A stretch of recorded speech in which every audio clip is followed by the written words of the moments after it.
Hello guys, আজকে আমি তোমাদের সাথে শেয়ার করব আমার রাজস্থান ট্রিপের উদয়পুরে দ্বিতীয় দিন আমি সারাদিন কি কি খেয়েছিলাম। তো ব্রেকফাস্টে আমরা নিয়েছিলাম একটা আসাম র টি, তার সাথে একটা পিচ আইস টি, একটা স্যান্ডউইচ আর তার সাথে একটা ব্রেড টোস্ট। আর আমরা খেয়েছিলাম একটা লেক ফেসিং রেস্ট্রোতে, যার নাম ছিল রেইনবো রেস্ট্রো। খাবার দাবার কিন্তু ছিল বেশ ভালো। দেন খেয়ে দিয়ে আমরা গেছিলাম সিটি প্যালেস ঘুরতে। উদয়পুরের সিটি প্যালেস কিন্তু একটা মাস্ট ভিজিট প্লেস, তোমরা যদি একবার না গিয়ে থাকো তাহলে অবশ্যই যেও।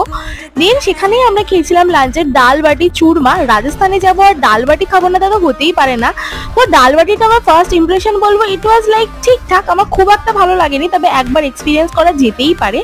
দেন সন্ধ্যেবেলা ড্রেস চেঞ্জ করে রেডি হয়ে গেছিলাম খুব সুন্দর একটা রাজস্থানী ট্রেডিশনাল ডান্সের সাথে ডিনারটা এনজয় করব বলে।